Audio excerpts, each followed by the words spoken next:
Bismillahirrahmanirrahim. Assalamualaikum warahmatullahi wabarakatuh. Halo semua, perkenalkan saya Khairunisa Zara Erwinsyah, mahasiswi Fakultas Psikologi Universitas Muhammadiyah Profesor Dr. Hamka. Pada video yang sedang kalian tonton saat ini, saya akan membicarakan sesuatu yang berhubungan dengan emosi, yaitu regulasi emosi yang baik. Kita semua pastinya sudah tidak asing lagi dengan apa yang dinamakan emosi, karena kita sebagai manusia sudah memiliki emosi dari dalam diri kita bahkan sejak kita dilahirkan ke dunia ini. Emosi sendiri terdiri dari emosi yang positif dan emosi yang negatif. Akan tetapi, kedua emosi ini harus dapat kita kendalikan dengan baik, baik itu yang positif maupun yang negatif. Kenapa ya? Emosi yang kita miliki itu harus dapat kita kendalikan dengan baik. Lantas, gimana sih cara kita supaya bisa mengendalikan emosi dengan baik? Nah, video ini akan menjawab pertanyaan tersebut. Emosi pada dasarnya adalah dorongan untuk bertindak sebagai bentuk reaksi terhadap rangsangan yang didapat dari luar maupun dari dalam diri seseorang. Contohnya nih, kita melihat sesuatu yang kita sukai, maka kita akan tersenyum sebagai bentuk dari emosi senang.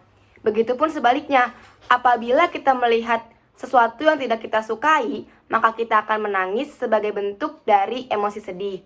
Nah, kedua emosi yang sudah saya sebutkan tadi merupakan hal yang wajar, karena kita manusia yang memang memiliki emosi dari dalam diri. Akan tetapi, emosi yang berlebihan dan tidak terkendali akan menyebabkan kerusakan pada diri manusia dan juga lingkungan di sekitar manusia tersebut.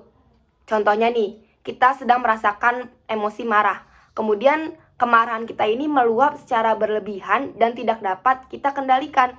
Maka kemarahan ini hanya akan membawa kita pada kerusakan. Seluruh tubuh kita akan bergemetar, nafas kita tersenggal, dan kita akan bertindak sesuai dengan nafsu kita saja. Bahkan kita pun bisa loh memaki siapa saja yang tidak ada hubungannya dengan kemarahan kita ini.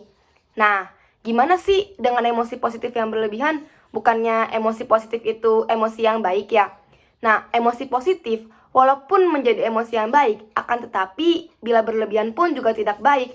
Misalnya nih, kita sedang merasakan emosi senang.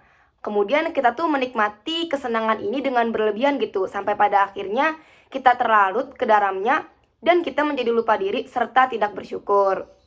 Nah, hal ini selaras dengan apa yang sudah Allah Subhanahu wa Ta'ala jelaskan di dalam Al-Quran.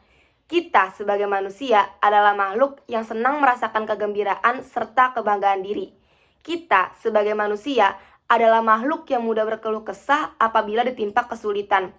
Kita sebagai manusia adalah makhluk yang akan menjadi kikir apabila diberikan kebaikan. Akan tetapi, orang-orang yang sabar serta mendekatkan diri kepada Allah Subhanahu wa Ta'ala akan mampu berdiri dengan seimbang di antara gelombang serta luapan kesedihan, kemarahan, kegembiraan, dan perasaan-perasaan lain yang tinggi.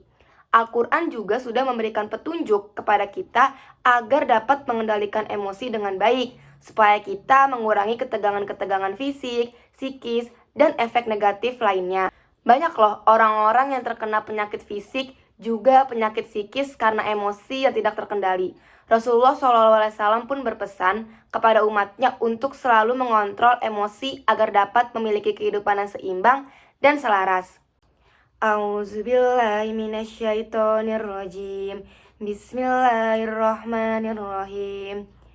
Likai la ta'su ala ma fatakum wa la tafarahu bima atakum.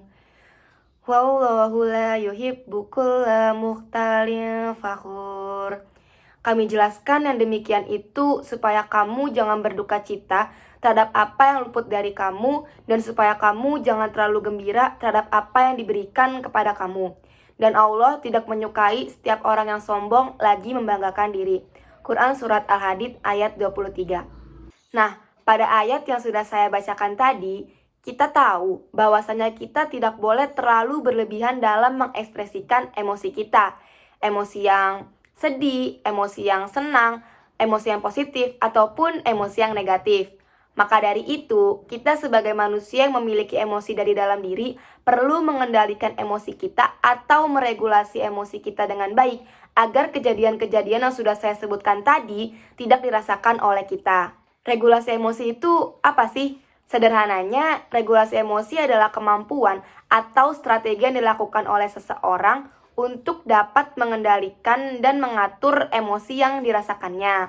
Seseorang yang memiliki kemampuan ini tuh akan dapat mengendalikan dirinya ketika sedang diliputi rasa kesal, rasa marah, atau juga mengatasi perasaan-perasaan sedih serta cemas. Pengekspresian emosi, baik itu yang positif maupun yang negatif, adalah suatu hal yang baik dan sehat asal bisa diekspresikan dan dilakukan dengan cara yang tepat. Rayfish dan Shedd mengatakan ketenangan dan fokus adalah dua hal yang penting yang berkaitan dengan regulasi emosi. Seseorang akan terbantu untuk meredakan emosi yang ada jika ia mampu mengelola dua hal tersebut. Nah, sedangkan menurut Hugh, terdapat 3 model regulasi emosi yang dapat digunakan seseorang ketika ia sedang dihadapkan pada situasi emosi. 3 model apa aja tuh? Nah, model yang pertama dinamakan dengan model pengalihan. Model pengalihan adalah suatu cara yang dilakukan dengan cara mengalihkan atau menyalurkan ketegangan emosi yang dirasakan pada objek lain. Katarsis, rasionalisasi, dan zikrullah adalah 3 bentuk yang termasuk ke dalam model pengalihan ini. Katarsis adalah penyaluran emosi yang dikeluarkan seseorang dari keadaannya. Contohnya nih, ada seseorang yang sedang merasakan perasaan jatuh cinta. Akan tetapi, ia tidak bisa mengungkapkan perasaannya tersebut. Akhirnya, ia menulis sebuah puisi cinta sebagai penyaluran emosi yang dirasakannya. Nah, kalau rasionalisasi itu artinya adalah suatu pengalihan dari satu tujuan yang tidak tercapai ke dalam bentuk lain yang diciptakan seseorang dalam pikirannya. Hal ini dilakuin supaya mengurangi kekecewaan orang tersebut dan memberikan alasan yang rasional terhadap suatu kejadian. Nah, kalau di dalam Al-Quran, hal ini itu disebut dengan hikmah, yaitu suatu pelajaran untuk dapat melihat dan mengambil sisi baik dari setiap kejadian yang terjadi, sehingga kita tidak terlalu dalam emosi yang negatif dan berpikir tentang kebaikan apa yang Allah berikan di balik kejadian ataupun tujuan-tujuan yang tidak tercapai. Sedangkan zikrullah itu adalah salah satu pengalihan yang dilakukan manusia ketika mengalami kesulitan ataupun permasalahan dengan cara mengingat Allah Subhanahu wa taala. Dengan mengingat Allah, seorang muslim akan merasakan ketentraman dan kedamaian dalam menghadapi suatu permasalahan. Zikrullah pun dapat menghasilkan sifat optimis ketika suatu harapan yang kita inginkan tidak terpenuhi dan dapat mengalihkan emosi negatif menjadi emosi positif karena kedamaian dan ketenangan yang didapatkan. Nah, kita masuk ke model yang kedua. Model yang kedua ini disebut dengan model penyesuaian kognitif. Model penyesuaian kognitif adalah sebuah cara yang bisa dilakukan oleh seseorang untuk menilai sesuatu dengan pemahaman yang ia kehendaki. Atribusi kognitif dan empati adalah 2 bentuk dari model penyesuaian kognitif ini. Yang pertama, atribusi kognitif.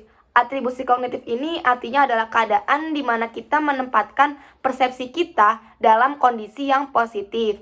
Jadi kita nih ngelihat suatu masalah ataupun setiap masalah dari sisi yang positifnya, dari sisi yang baiknya.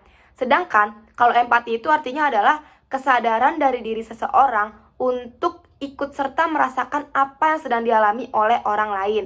Nah, dengan perasaan empati ini, seseorang akan dapat mengambil pengalaman dari orang lain dan kemudian akan mereduksi gejolak emosi tersebut ketika suatu saat nanti peristiwa yang sama dialami oleh dirinya. Nah, model yang terakhir, model yang ketiga dinamakan dengan model coping strategi. Coping itu adalah suatu tindakan yang dilakukan seseorang dalam menangani atau menguasai kondisi yang tidak ia harapkan. Ada 2 strategi coping dalam teori psikologi, yaitu problem focus coping, di mana seseorang yang mengalami masalah akan menangani masalah dengan cara berfokus pada masalah yang dihadapinya, dan teori yang kedua yaitu emotion focus coping, keadaan di mana seseorang akan menangani masalah dengan fokus pada emosi yang ia rasakan. Nah, di dalam Islam sendiri, ada beberapa pengendalian emosi yang dapat dilakukan oleh seseorang, yaitu dengan bersabar, bersyukur, dan memaafkan. Sabar adalah sebuah jalan terbaik agar seseorang tidak terlalu dalam emosi negatif yang ia rasakan. Seseorang akan dapat menjadi marah, bahkan membentak orang lain apabila ia tidak memiliki kesabaran dalam dirinya, apabila ia tidak memiliki kesabaran untuk menghadapi suatu masalah ataupun kesulitan. Nah, sedangkan bersyukur sendiri adalah salah satu ajaran yang diajarkan oleh Nabi Muhammad SAW dalam pengendalian emosi. Syukur adalah suatu bentuk pengakuan dari diri kita bahwa segala kenikmatan yang kita terima itu asalnya dari Allah dan akan kembali lagi kepadanya. Nah, dengan melakukan banyak bersyukur, kita akan terjaga dari sikap-sikap yang berlebihan sehingga tidak ada tuh perasaan emosi yang berlebihan, baik itu emosi yang positif maupun emosi yang negatif. Sedangkan memaafkan sendiri adalah salah satu strategi coping yang penting. Karena dengan memaafkan ini hati kita akan menjadi tenang dan telah terbukti dapat berperan dalam menyelesaikan masalah setiap antar individu maupun setiap antar kelompok. Nah, setelah mendengarkan penjelasan tadi, saya berharap yang menonton dapat menjalankan kehidupan yang seimbang, sejahtera, dan selaras dengan cara melakukan regulasi emosi yang baik. Sekian dari saya, kurang lebihnya mohon maaf. Wassalamualaikum warahmatullahi wabarakatuh.